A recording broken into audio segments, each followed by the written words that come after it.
Hello, thanks for joining me for your in-depth horoscope forecast for week commencing the 7th of September. This is for the Sun or the Ascendant. If you'd like to subscribe to my channel, I'd be honoured. Please click or tap on the bell notification symbol. You can also chat with me directly on Twitter at Horoscope Ace, or download your free natal chart by clicking the link below. Or please join Elisa and I for the daily astrology and spirituality show, where you can snaffle your free written daily horoscope by also seeing the link below. Now, the astrological doomsters will be putting a lot of emphasis on the fact that Mars goes into retrograde this week, and it does through to the middle of November. But you know, Mars has been slowing down for some while, and in fact, since the end of July, around about the 27th, it's gone into shadow, and then from the middle of August right through to now, it's been broadly in a right angle with Saturn, and that's going to go on to the middle of October. Now, if you think about it, Mars is about heat, Saturn is about cold.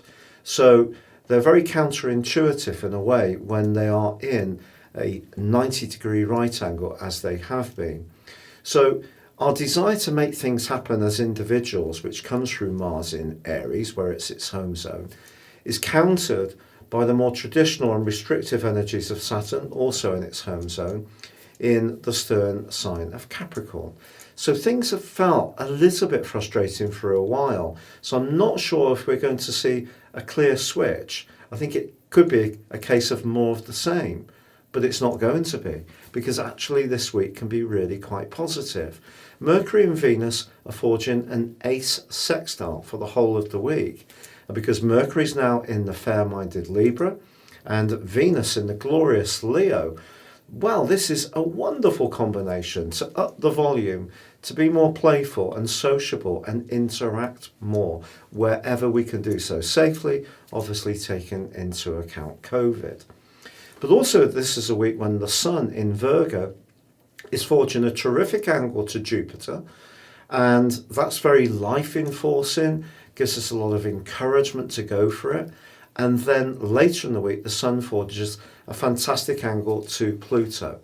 And whether the changes to our a world around us in terms of what we're trying to achieve outside of our situations, or it's more of an inner change deep within our beings, this is an opportunity for us to flourish this week. So though Mars is going into a retrograde, try to stay positive. It is still in that limiting, frustrating right angle with Saturn, but Jupiter, fortunately, by the end of this week, goes into forward motion. And that's been rotating backwards for 4 months. And I think that's been a lot to do with the frustration people have been feeling, as much as Saturn and Mars. Now, Thursday does see a quarter moon in the sign of Gemini. So we have a mutable quarter moon because of the Sun being in the sign of Virgo, where it's also very flexible and mutable. So I think this just points towards not trying to do too much this week. The virtue of Virgo can definitely be reinforced by that Jupiter and Pluto combination and the trine to the Sun. So change is possible, but let's use the detail, the meticulous energy of Virgo to go on a step-by-step basis. Then we're not going to try to run before we can really walk. But patience and application are going to continue to be important, but I think our personality powers can really start to flourish.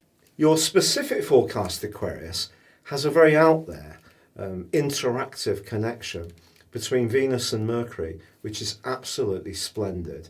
And this could see some light and entertaining and pleasurable connections. If you're single, it could bring someone into your world, into your orbit over the next few weeks, the trigger that goes on between Venus and Mercury. But then there's a much deeper strand going on, and that sees the Sun in the subterranean 8th house linking with Jupiter, the planet of growth, but of more spiritual knowledge, as it has been over the last 8 or 9 or so months.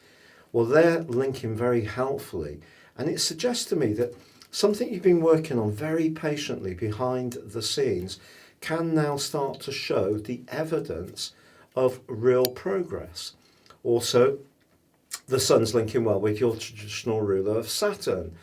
And although Saturn is still in that achingly difficult right angle with Mars, and Mars starts to go backwards from midweek, which suggests that there may still be some strains, perhaps with a sibling, perhaps with a neighbour.